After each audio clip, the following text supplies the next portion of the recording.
AP education for civil services में मैं आप सभी का स्वागत करता हूं। आज हम चर्चा करेंगे ज्वार भाटा और सूर्य ग्रहण और चंद्र ग्रहण पर। तो आइए देखते हैं ज्वार भाटा क्या होता है। सबसे पहले देखते हैं ज्वार भाटा क्या होता है। तो जल के ऊपर उठने, महासागरों के जल के ऊपर उठने और नीचे गिरने की प्रक्रिया ही ज्वार भाटा कहलाती है। महासागरों में जो जल होता है उसके ऊपर उठने और नीचे गिरने की प्रक्रिया ही ज्वार भाटा कहलाती है। मान लीजिए ये जल का सतह है, ये समुद्री जल का सतह, जो महासागरीय जल होता है उसका ये सतह है, ठीक है। तो सतह से ऊपर उठने, जल के ऊपर उठने की प्रक्रिया को हम ज्वार और जल सतह से नीचे गिरने की प्रक्रिया को हम भाटा कहते हैं। जो जल का सतह है ऊपर उठने की प्रक्रिया को हम ज्वार और नीचे गिरने की प्रक्रिया को हम भाटा कहते हैं, ठीक है। तो आइए देखते हैं कि हाँ,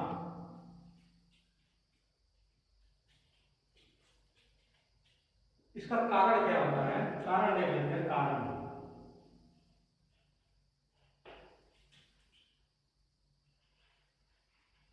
चंद्रमा और सूर्य की आकर्षण शक्ति। ज्वार भाटा का कारण होता है चंद्रमा और सूर्य की आकर्षण शक्ति, ठीक है। तो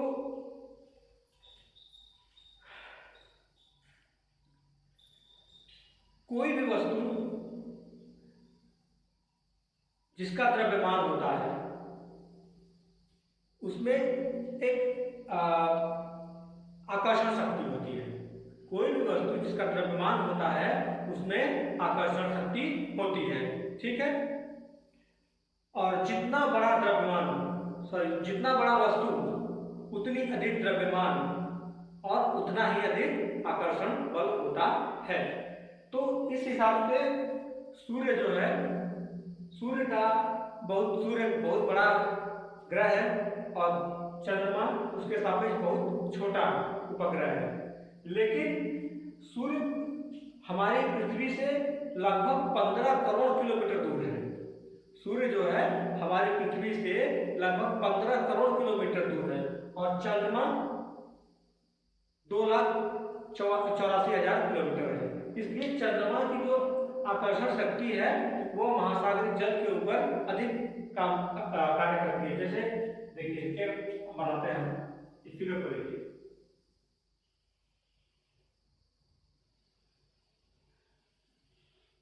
ये हमने बनाया पृथ्वी के चारों तरफ ये हमने बना लिया जल। ये हो गया पृथ्वी और ये हो गया जल, ठीक है। अब इधर देखिए,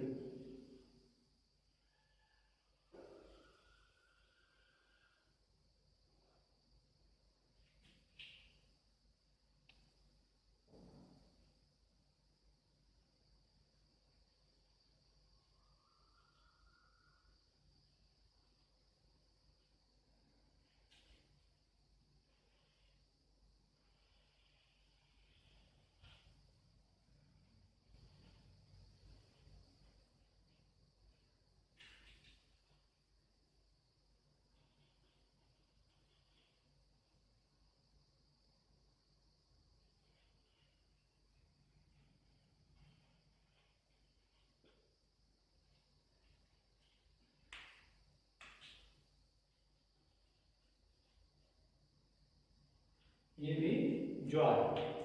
एक मिनट,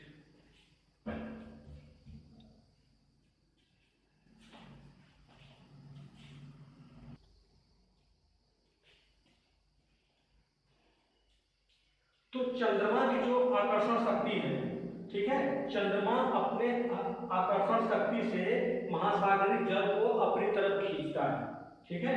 चंद्रमा अपनी आकर्षण शक्ति से महासागरीय जल को अपनी तरफ खींचता है, ठीक है। जल अपने स्वरूप को आसानी से परिवर्तित कर लेता है। थोड़ा सा भी बल लगाएंगे वो अपने ठीक है, ठोस जो है वो नहीं बदल पाता, इसलिए हमें सागरीय सतह पर केवल ज्वार भाटा का अनुभव होता है और महाद्वीपीय क्षेत्र में नहीं होता। ठीक है, तो चंद्रमा का जो आकर्षण बल है वह महासागरीय जल के ऊपर लगता है, तो आकर्षण बल से जल को अपनी तरफ खींचता है। ठीक है, जो महासागरीय जो जल है वह चंद्रमा की तरफ आकर्षण बल से खींचा चला जाता है। ठीक है, जिसलिए कि वहां पे जब बल लगाता है तो वहां पे जल जो है ऊपर उठ जाता है। चंद्रमा का जो आकर्षण बल होता है तो उस पर जल जो होता है वो ऊपर उठ जाता है। ठीक है, ऐसा हमने यहाँ दिखा दिया है। तो यहाँ पे जो आता है वो ज्वार होता है। जब जल का सतह ऊपर उठ जाता है तो ज्वार होता है, और जब जल का सतह नीचे गिर जाता है तो भाटा होता है। तो यहाँ पे दो जगह ज्वार और भाटा।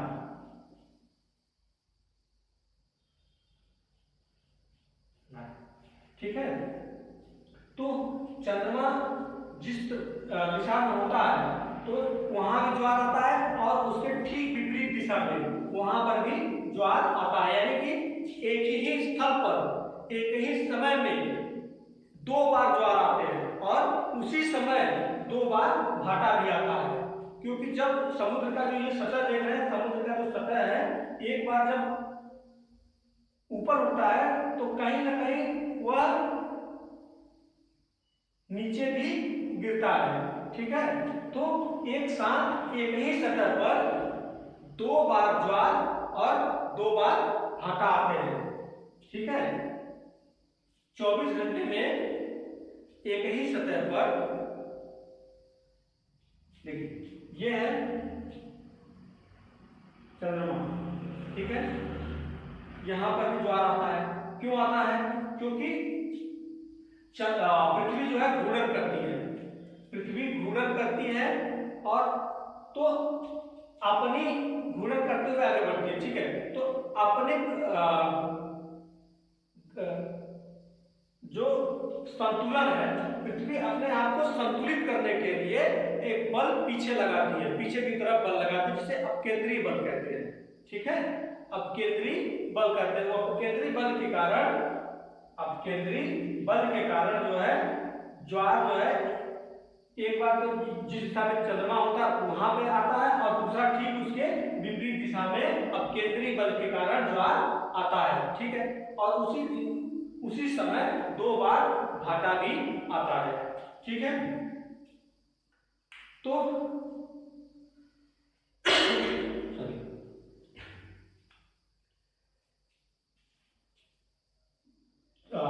पृथ्वी अपने अक्ष पर एक बार 24 घंटे में घूर्णन करती है, तो 12 घंटे में एक बार यहां पर आएगी। ठीक है, 12 घंटे में यहां पर आएगी, 12 घंटे में। तो जब पृथ्वी घूमते हुए 12 घंटे में यहां पर आएगी, तो यहां पर जब पृथ्वी हो चंद्रमा सूर्य की पृथ्वी की परिक्रमा करता है, चंद्रमा पृथ्वी की परिक्रमा करता है। चंद्रमा जब 12 घंटे में घूमते घूमते यहां पर आएगा, ठीक है, यहां पर, ये यहां पर मान लीजिए आ गया, तो यहां पर भी ज्वार आएगा। ठीक है, यहां पर ज्वार आएगा, ठीक उसके विपरीत ज्वार यहां पर भी आ जाएगा। तो कहने का मतलब 12 घंटे बाद यहां आ जाएगा, और फिर 12 घंटे बाद यहां, और 6 घंटे बाद यहां 6 आवर्स, और यहां पे 6। कहने का मतलब यह है कि एक ही सतह पर जहां ज्वार आता है उससे 6 घंटे बाद उसी सतह पर भाटा आता है। ठीक है, तो 6 घंटे बाद फिर ज्वार आएगा, फिर 6 घंटे बाद फिर भाटा आएगा, फिर 6 घंटे बाद ज्वार आएगा। कहने का मतलब कि एक ही समय में 6 घंटे बाद ज्वार, 12 घंटे बाद ज्वार, और 18 घंटे में भाटा, फिर 24 घंटे में ज्वार आता है। ठीक है, और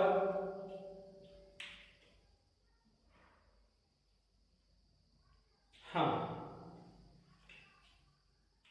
इसमें भी 2 तरीके के ज्वार आते हैं। एक दीर्घ ज्वार होता है और एक निम्न ज्वार होता है।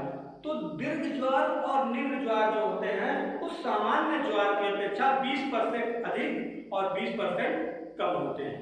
ठीक है, जो सामान्य ज्वार है जो आता है, और इन्हीं ज्वार के कारण जो तरंगें उत्पन्न होती हैं, इन्हीं ज्वार के कारण जो तरंगें उत्पन्न होती हैं उन्हें ज्वारीय तरंगें कहते हैं। ठीक है, तो हमने बताया कि एक निम्न ज्वार होता है और एक दीर्घ ज्वार।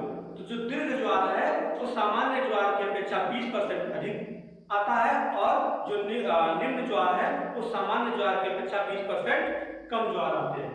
ठीक है, और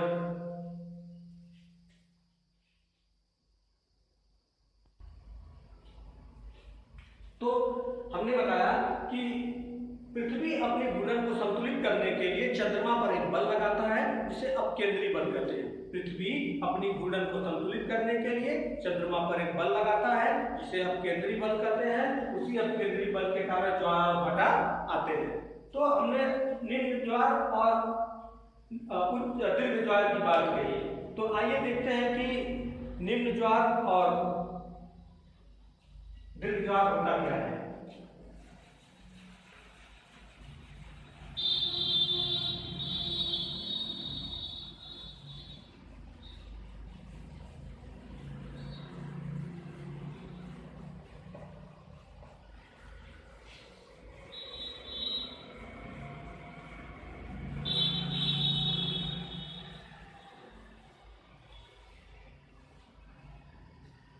तो ये देखते हैं निम्न ज्वार और दीर्घ ज्वार।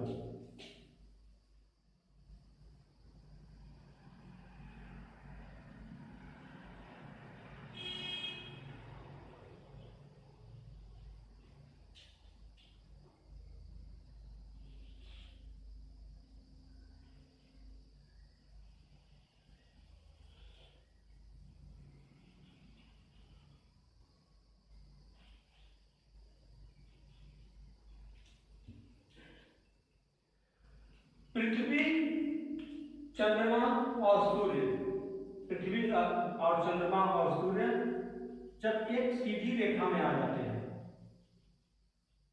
जब एक सीधी रेखा में आ जाते हैं तो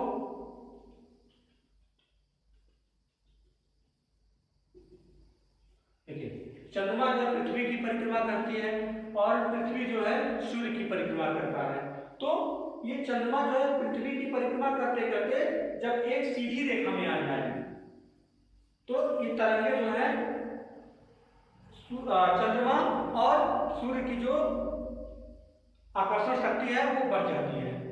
चंद्रमा और सूर्य की आकर्षण शक्ति बढ़ जाती है, जिसके कारण तरंगे ऊंची उठने लगती है, ऊंची ऊंची तरंगे उठने लगती है। ठीक है, और ये दो स्थितियों में होता है। ऐसा नहीं है कि चंद्रमा ही केवल बीच में रहे, चंद्रमा परिक्रमा करते करते यहाँ पर भी आ जाती है, यहाँ पे तो भी तो एक सीधी रेखा में है। तो यहाँ पर भी जो है चंद्रमा और सूर्य की आकर्षण शक्ति अधिक होने के कारण यहाँ पे शक्तिशाली तरंगे उठने लगती हैं, जिसके कारण हम इसे दीर्घ तरंगे कहते हैं। दीर्घ तरंग, सॉरी, दीर्घ ज्वार,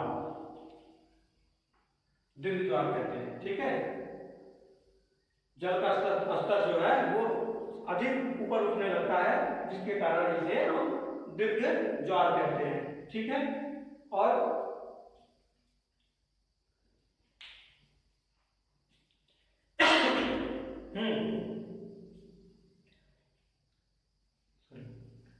खाड़ी जितनी सक्रिय होती है, ठीक है, जल स्तर उतना ही ऊंचा उठता है। खाड़ी जितनी सक्रिय होती है जल स्तर उतना ही ऊपर उठता है। तो जो दीर्घ ज्वार है वह सबसे शक्तिशाली ज्वार अमेरिका के तट पर फंडी की खाड़ी में आता है। ठीक है, अमेरिका के तट पर फंडी के खाड़ी में आता है। ठीक है,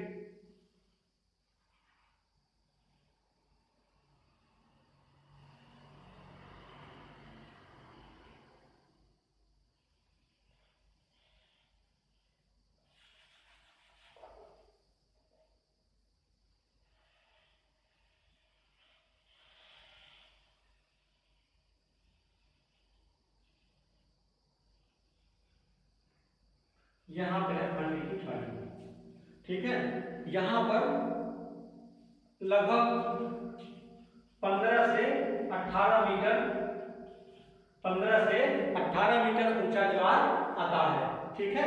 फंडी की खाड़ी में 15 से 18 मीटर ऊंचा ज्वार आता है, ठीक है। विश्व का सबसे शक्तिशाली ज्वार जो है अमेरिका के तट पर फंडी की खाड़ी में 15 से 18 मीटर ऊंचा उठता है, ठीक है। और अब हम चर्चा कर लें निम्न ज्वार की, ठीक है। आइए देखते हैं निम्न ज्वार क्या होता है।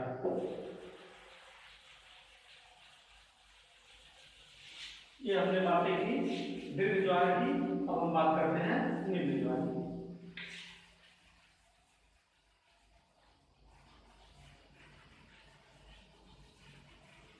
ठीक है, तो निम्न ज्वार क्या होता है?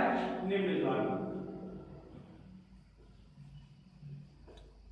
सामान्य ज्वार से 20% कम होता है, उसे निम्न ज्वार कहते हैं।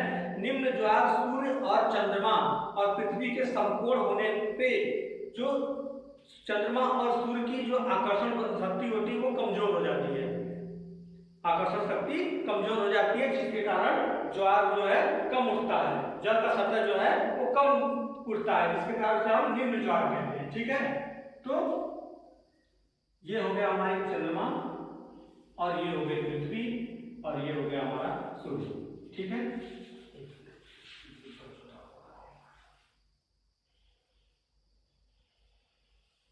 ये हो गई मून यानी चंद्रमा, ये हो गया अर्थ और ये हो गया सन, ठीक है। तो अब चंद्रमा, पृथ्वी और सूर्य जो है समकोण की स्थिति में आ गई है, तो ऐसी स्थिति में हमारा निम्न ज्वार होता है, क्योंकि चंद्रमा और पृथ्वी दोनों का जो आकर्षण बल है वो अपेक्षाकृत कम हो जाता है, ठीक है। तो यहाँ पर जो है निम्न ज्वार होता है। ये भी दो कंडीशन होता है, एक तो जब यहाँ पर और दूसरा जब चंद्रमा परिक्रमा करते करते पृथ्वी की यहाँ पर आ जाएगा, इस स्थिति में आ जाता है, तब कभी यहाँ पे समकोण की स्थिति बनती है, ठीक है। तो इसे हम निम्न ज्वार कहते हैं, ठीक है। अब आइए देखते हैं, हाँ एक चीज और,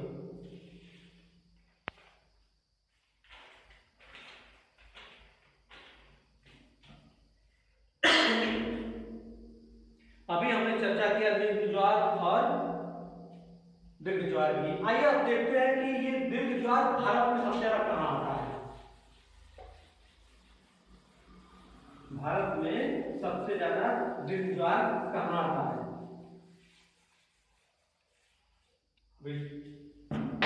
ठीक है,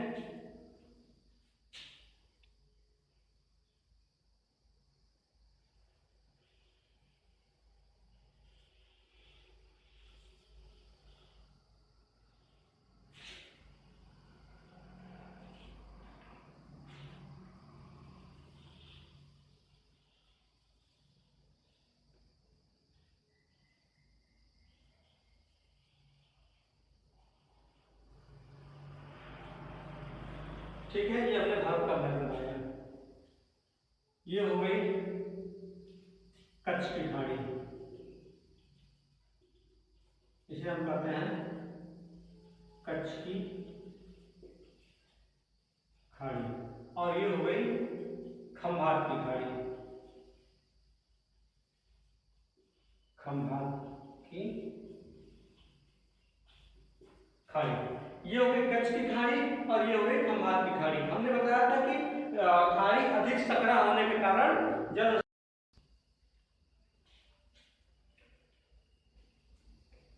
तो हमने बताया कि भारत में दो जगह कच्छ की खाड़ी और खंभात की खाड़ी में, ये खंभात की खाड़ी में शक्तिशाली तरंगे ज्वार जो है उठती है। तो कहने का मतलब ये कि भारत में ज्वारी तरंगे, भारत में ज्वारी तरंगे सबसे ज्यादा कच्छ की खाड़ी और खंभात की खाड़ी में उठती है, ठीक है।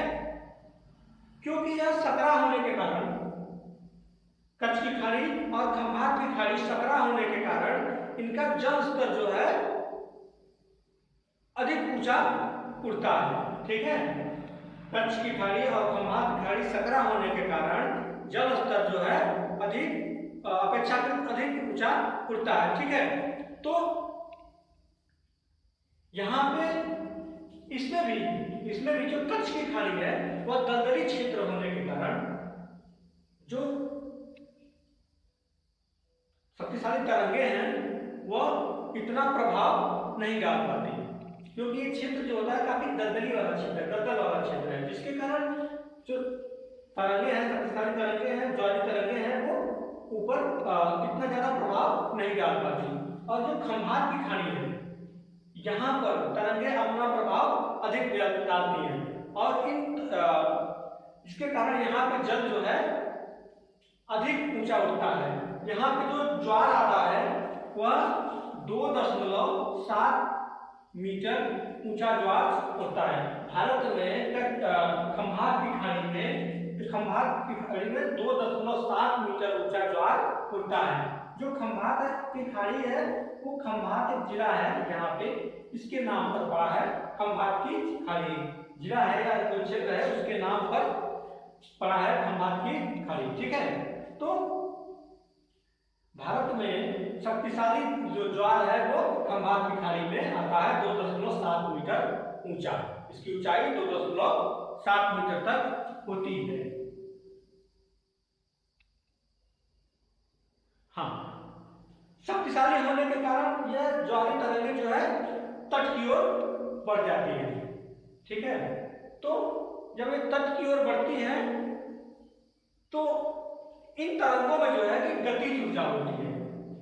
ठीक है, इन तरंगों में गतिज ऊर्जा होती है। जब ये तट की ओर बढ़ती है तो वहां पर इसके दोहन के लिए, तट पर इसके दोहन के लिए विद्युत संयंत्र लगाए जाते हैं, जिससे कि विद्युत ऊर्जा विद्युत उत्पादन किया जाता है, जो कि विद्युत उत्पादन करने के लिए एक अच्छा माध्यम बन जाता है।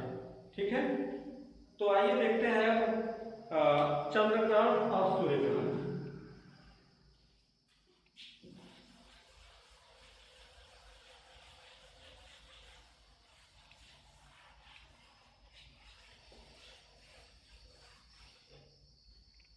चंद्र ग्रहण और सूर्य ग्रहण।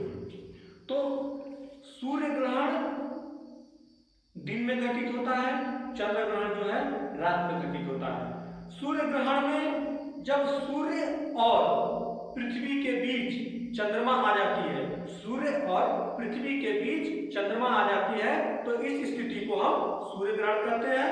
और जब चंद्रमा परिक्रमा करते करते सूर्य के पृथ्वी के दूसरी दिशा में चली जाती है, यानी जब सूर्य और चंद्रमा के बीच पृथ्वी आ जाती है, तो इस स्थिति को हम चंद्र ग्रहण कहते हैं। सूर्य और चंद्रमा के बीच जब पृथ्वी आ जाए तो इस स्थिति को चंद्र ग्रहण कहते हैं। आइए देखते हैं बोर्ड पर। देखिए, यह हमने बनाया सूर्य, ठीक है, और ये हो गया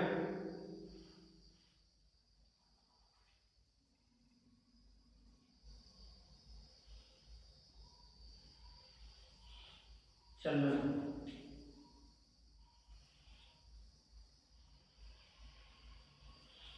और ये हो गई पृथ्वी।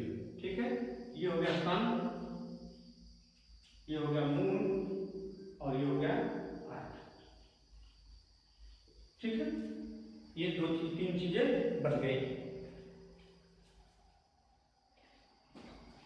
ठीक है,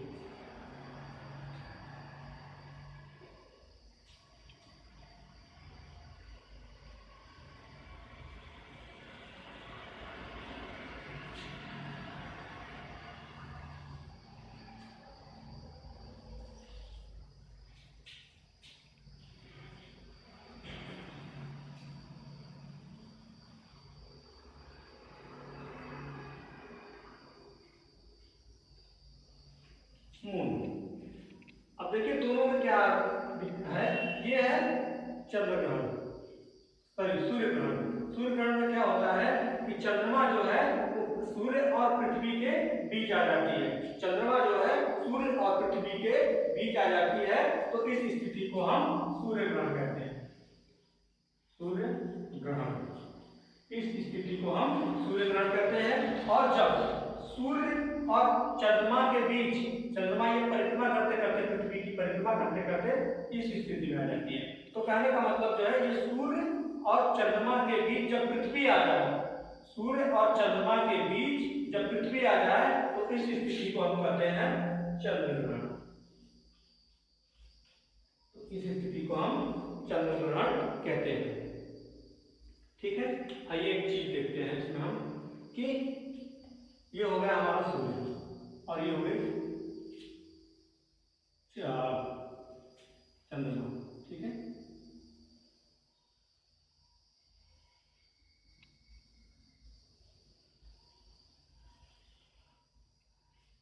ठीक है, देखिए सौर मंडल का पिता जो है सूर्य को कहा जाता है। ठीक है, और यह सभी ग्रहों और उपग्रहों को प्रकाश प्रवाहित करता है। ठीक है, सूर्य, कभी कभी मजाक में लोग कह देते हैं कि सौर मंडल में कितने तारे होते हैं, तो सौर मंडल में केवल एक ही तारा होता है, वो होता है सूर्य। ठीक है, और यह सबको प्रकाशित करता है। ठीक है, और सारे ग्रह और उपग्रह, पृथ्वी, चंद्रमा, ये सब सभी सूर्य के प्रकाश से प्रकाशित होते हैं। तो इस अब एक बात ये है जानिए कि देखिए ये सूर्य की जो किरणें हैं वो चंद्रमा को बिल्कुल ढक लिया, और जो चंद्रमा की छाया है, चंद्रमा की छाया इस बिंदु पर पड़ती है, चंद्रमा की छाया इस बिंदु पर पड़ती है।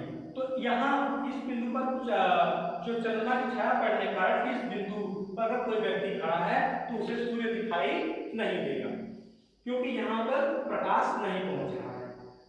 हमने कहा कि जो सूर्य का प्रकाश है वो ग्रह और उपग्रह जो अपना प्रकाश सूर्य से प्राप्त करते हैं, तो जब यहाँ पर सूर्य का प्रकाश पहुंचेगा नहीं तो यहाँ पर खड़े व्यक्ति को ये सूर्य दिखाई नहीं देगा, तो इसे कहेंगे कि सूर्य में ग्रहण लग गया।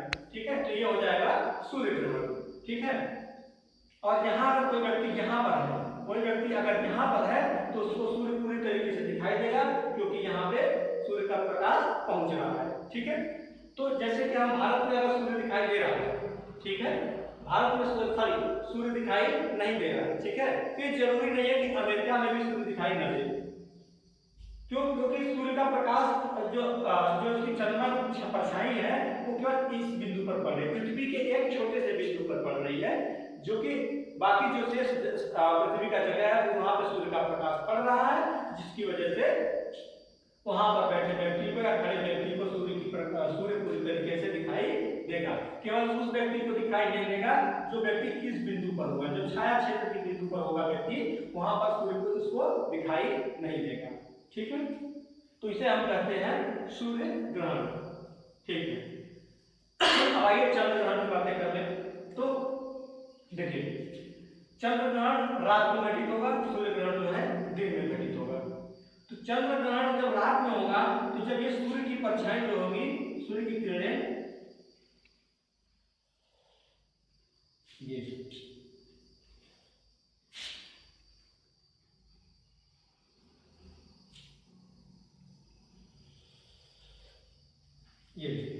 ये हो गया हमारा प्रकाश बिंदु। ठीक है, और पृथ्वी सूर्य की जो किरणें हैं पृथ्वी के केवल एक भाग पर पड़ेंगी, इस वाले भाग पर, ये वाला भाग अंधेरे में रहेगा, ये वाला भाग जो है हमेशा अंधेरे में रहेगा। ठीक है, जब ये वाला, क्योंकि चंद्रमा जो होता है रात्रि में घटित होती है। ठीक है, और चंद्रमा क्या है कि पृथ्वी की परिक्रमा कर रहा है, चंद्रमा पृथ्वी की परिक्रमा कर रहा है। ठीक है, अगर मान लीजिए चंद्रमा जो है यहाँ पर है, चंद्रमा जो है ये जो मून है वह यहाँ पर है। ठीक है, तो रात में चूंकि सूर्य का प्रकाश यहाँ जा रहा है तो यहाँ पर व्यक्ति जो खड़ा, जो रात में यहाँ पर व्यक्ति होगा, इसको चंद्रमा पूरी तरीके से दिखाई देगा, क्योंकि इसे हम कहते हैं जैसे पूर्णिमा हो गई, पूर्णिमा में चंद्रमा जो है पूरा दिखाई देता है। ठीक है, तो इसे हम इसलिए चंद्रमा यहाँ पर बैठे व्यक्ति को या खड़े व्यक्ति को चंद्रमा, अगर यहाँ का कोई भी व्यक्ति इस क्षेत्र पर का कोई भी व्यक्ति चंद्रमा देखता है तो उसे पूरी तरीके से चंद्रमा दिखाई देगा।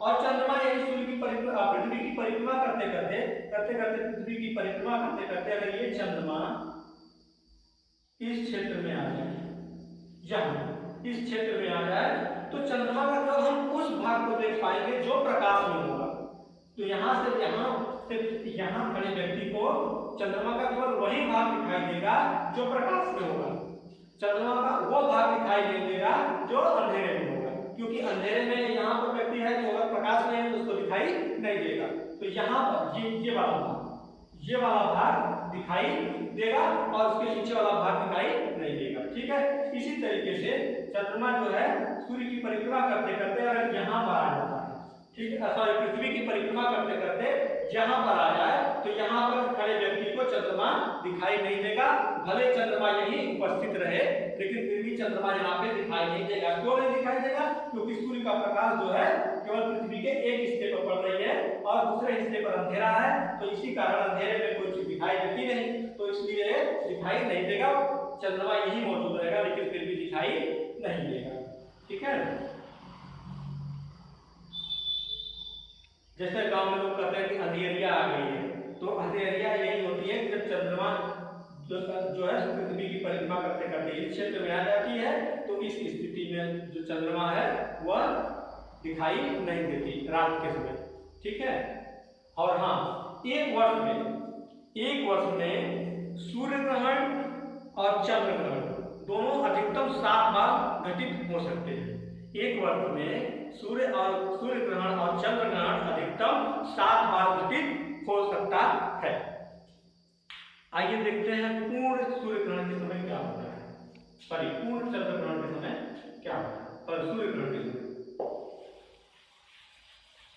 जो पूर्ण सूर्य ग्रहण है उस स्थिति में क्या होता है।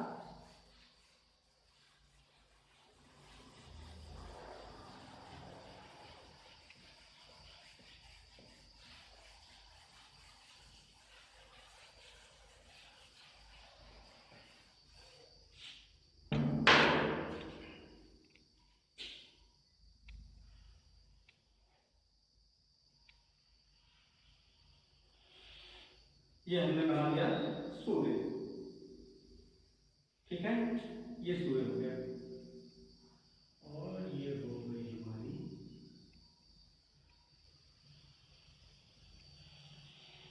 चंद्रमा। ठीक है, सॉरी,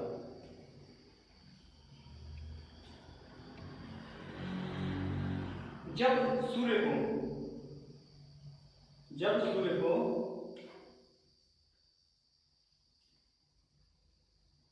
चंद्रमा पूरी तरीके से ढक लेता है, जब सूर्य को इस तरीके से चंद्रमा पूरी तरीके से ढक लेता है, तो इस वाले भाग में अंधेरा छा जाता है।